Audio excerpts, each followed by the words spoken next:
Rumah Heaven, karya Joel Pasbah. Ingatan masa kecil. Di tangan anak-anak, kertas menjelma perahu Simbad yang tak takluk kepada gelombang. Ia sedang mencari kesenangan, mengubah apapun menjadi apa saja.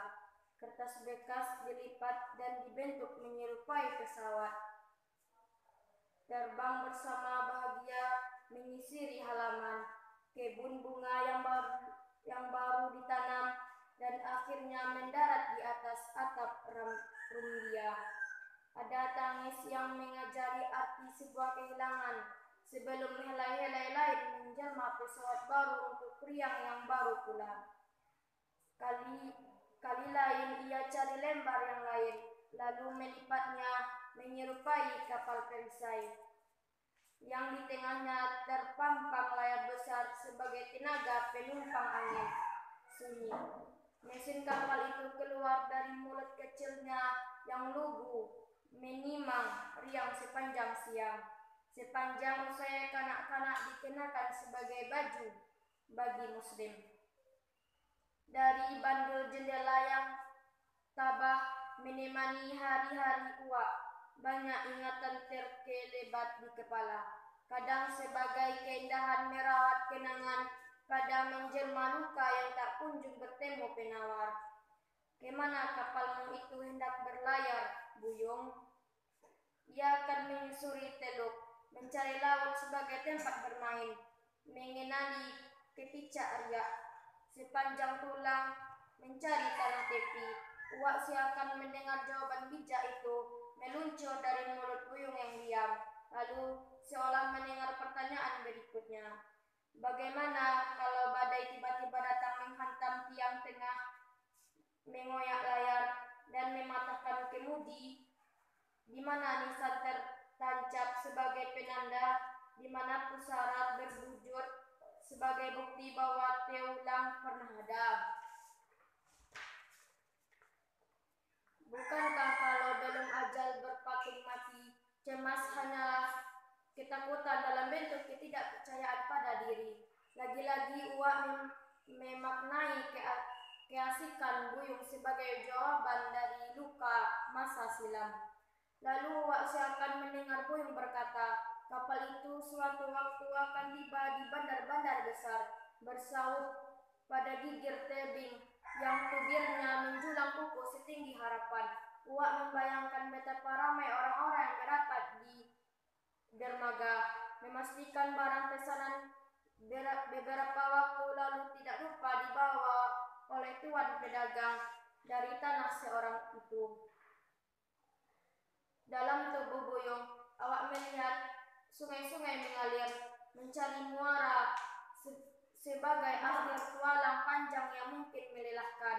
Hari demi hari Buyung telah melayarkan kapal kecilnya di selokan itu. Kadang terdengar mesin kapal terlatih di mulutnya, kadang meraung keras bila tiba-tiba ada ranting yang menghentikan laju mainannya.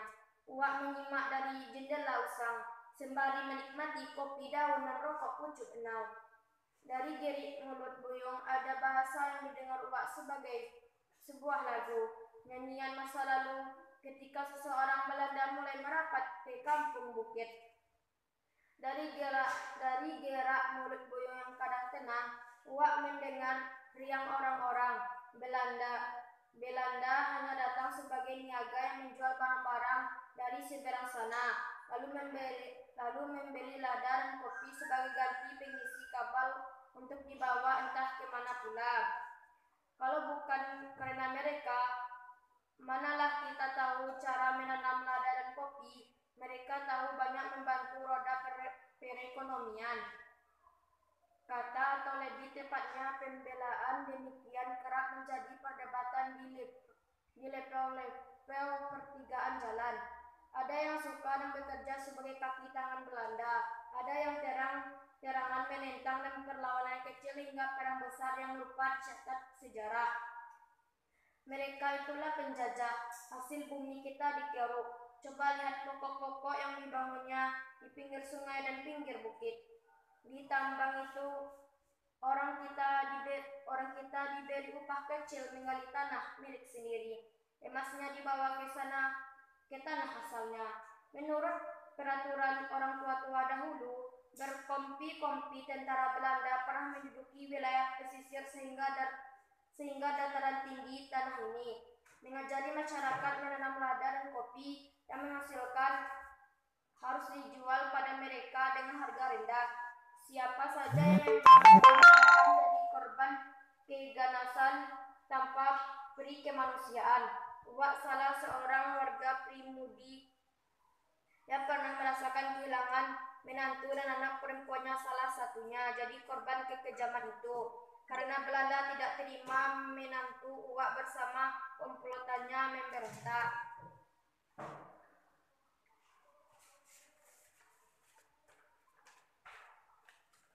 Selepas bendera merah putih mengangkasa di langit Nusantara, Uwak membawa Buyung, cucu lelaki satu-satunya yang telah jadi yatim piatu sejak berusia 2 tahun.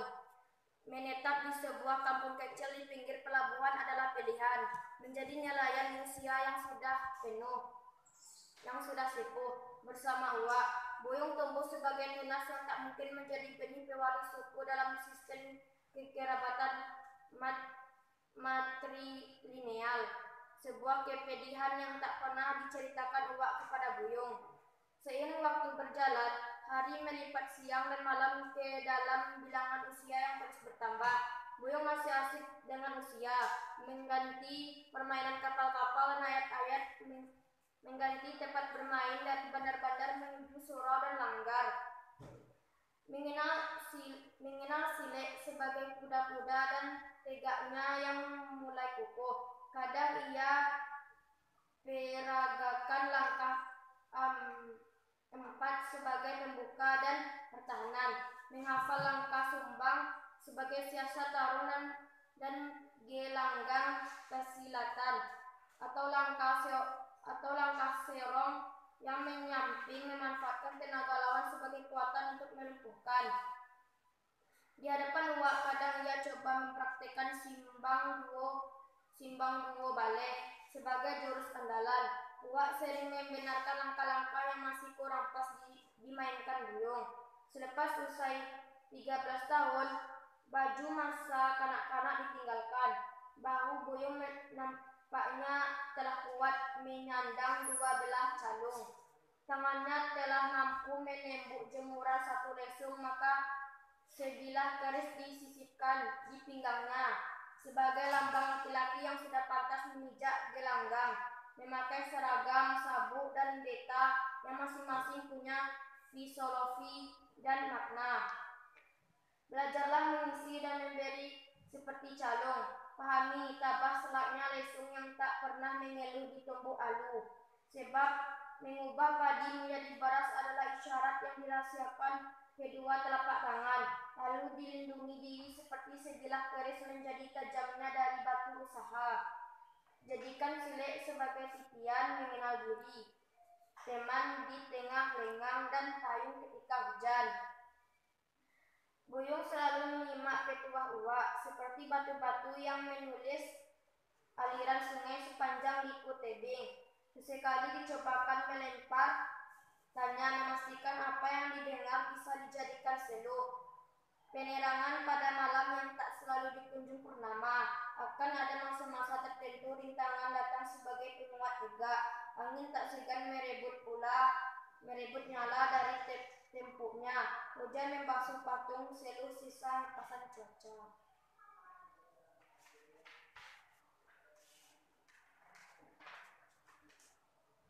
Bila bandar rumah telah dilangkahi, surau sudah dihuni, gelenggang telah dijajaki, masihkah ada rantau yang mesti dijelajahi anak laki-laki? Buyung, rantau yang kau tempuh baru awal percobaan. Ada rantau lain yang akan dimulai. Berjalanlah, tinggalkanlah kampung, langkahilah sungai-sungai, kepaki bukit-bukit, layari seluas laut dalam pandangan. Kalimat itu menjadi wasiat yang lirih berbisik di jauh malam. Pada temaram lampu minyak dalam bilik kecil itu, Uwak menghembuskan nafas terakhirnya, meninggalkan Buyung sebatang kara di tanah tanah kelahiran. Sebagai laki-laki penjaga silsilah yang punah, setidaknya begitulah kata-kata yang sering didengar Boyong dari orang-orang kampung sepanjang tanah pesisir. Ranji silsilah keluarga Boyong tidak punah. Ahli waris itu adalah perempuan. Bila tidak ada, maka terkuburlah Sako untuk selamanya. Jangan berteman dan bermain hati dengan Boyong. Perempuan yang kelak menikah dengannya akan memiliki anak yang tak punya bako. Suara-suara demikian sering mengganggu malam-malam Boyong sepeninggalan uak. Agaknya kampung ini sudah patut ditinggalkan. Bukankah keniscayaan lelaki Minangkabau itu merantau, menjadi jati diri di antara hidup, bermetamorfosis seiring langkah menuju pendewasaan. Berangkatlah ia menapaki mimpi-mimpi selepas usia remaja dikhatamkan. Pada kepala pun palung dada dan azimat penguat langkah yang tak lapu karena hujan, tak lekang karena nafas. Berdaun rindang seiring musim menjaga tegak batang. Di sebuah pelabuhan puluhan tahun kemudian ditetapkannya Kepulauan Asap dari cerobong besar kapal-kapal raksasa itu. Orang lalu lalang menurunkan berkarung-karung entah apa. Di sudut lain, orang-orang yang lain tak kalah sibuk menaikkan berkardus-kardus entah apa pula. Kadang datang dan pergi, menang punya kesamaan. Sama merindukan dermaga sebagai pintu menuju hal baru, memasuki rumah yang baru.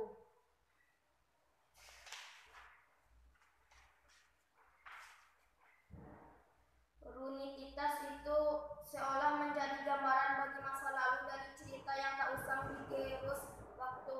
Ketika keserakahan berduyung-duyung datang memperebutkan hasil bumi yang dirampas paksa, lada kopi dan hasil bumi yang menjelma cahaya yang memilaukan mata biru itu. Entah berapa banyak silsilah yang punah oleh keegoisan, menyisakan elegi berkepanjangan sebagai tagis tak berbujuk di malam-malam dengan perantauan. Senja perlahan jatuh, lampu-lampu mulai menyala menandakan kehidupan antara siang dan malam.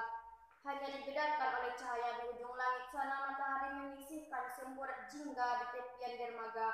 Kimlauan sinar keemasan itu tertinggal di bukit-bukit pada dinding-dinding kapal dan singgahi gerut wajah yang merahasiakan kerinduan bertahun-tahun, menyuruhkan sebab sebuah kepergian dari ingin yang terus membaca kepulangan.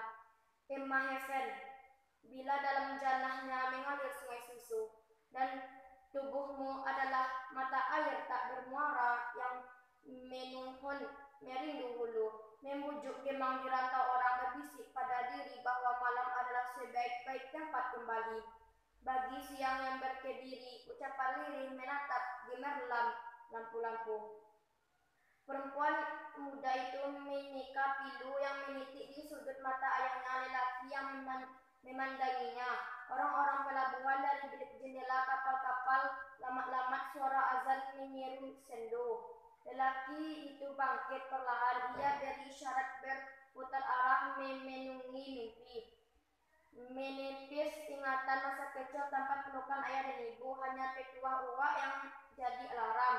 Nyanyian berbunyi menjelang senja menuju malam. Bila kau bertanya apa yang lebih tabah dari rindu, ia adalah debur muara sepanjang pantai barat, menuliskan jejak pilu kolonial pada sungai yang beriak di tubuhku. Belanda, Sunyi, 2019. Assalamualaikum warahmatullahi wabarakatuh.